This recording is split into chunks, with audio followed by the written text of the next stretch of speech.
Mexico সিটির ঐতিহাসিক Estadio আজতেকায় জমকালো আয়োজনের মধ্য দিয়ে পর্দা উঠেছে ২০২৬ ফুটবল বিশ্বকাপের।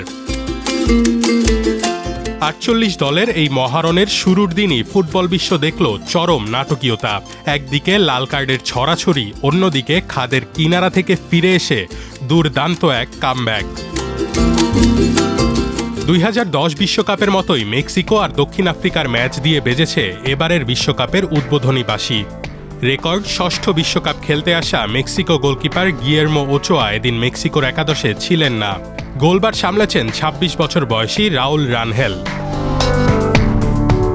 ম্যাচের মাত্র ৯ মিনিটেই হুলিয়ান কিনিওনেসের গোলে লিড নেয় স্বাগতিক মেক্সিকো, যা এবারের বিশ্বকাপের প্রথম গোল।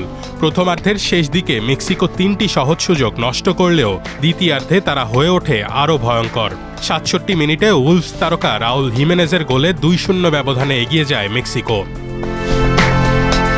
এখানেই শেষ নয়, ম্যাচের আসল রোমাঞ্চ লুকিয়েছিল রেফারির পকেটে। ৫০ মিনিটে পেনাল্টি বক্সের খুব কাছাকাছি মেক্সিকোর এক খেলোয়াড়কে আটকাতে গিয়ে ফাউল করে প্রথম লাল কার্ড দেখেন দক্ষিণ আফ্রিকার সেমফেলো সিথোলে। ৮৪ মিনিটে আক্রমণ করতে গিয়ে থেম্বা জেওয়ানেও লাল কার্ড দেখলে ৯ জনের দলে পরিণত হয় আফ্রিকা। আর যোগ করা সময়ের ২ মিনিটে মেক্সিকোর ডিফেন্ডার সেজার মন্তেসও লাল কার্ড পান। ৩ লাল কার্ডের উদ্বোধনী ম্যাচে ২-০ গোলের জয় নিয়ে প্রথমবারের মতো বিশ্বকাপে নিজেদের প্রথম ম্যাচ জেতার কীর্তি গড়ে মেক্সিকো। প্রথম দিন এ গ্রুপের আর এক ম্যাচে মুখোমুখি হয়েছিল দক্ষিণ কোরিয়া ও চেক প্রজাতন্ত্র। খেলার প্রথমার্ধ গোলশূন্য থাকলেও ম্যাচের শুরু থেকে আধিপত্য ছিল কোরিয়ার। কিন্তু ম্যাচের ৫৯ মিনিটে স্রোতের বিপরীতে অবিশ্বাস্য এক থ্রো-ইন থেকে হেডের মাধ্যমে গোল করে চেক প্রজাতন্ত্রকে এগিয়ে দেন অধিনায়ক লাদিস্লাভ ক্রেইচি। গোল হজম করে একটুও হাল ছাড়েনি কোরিয়া।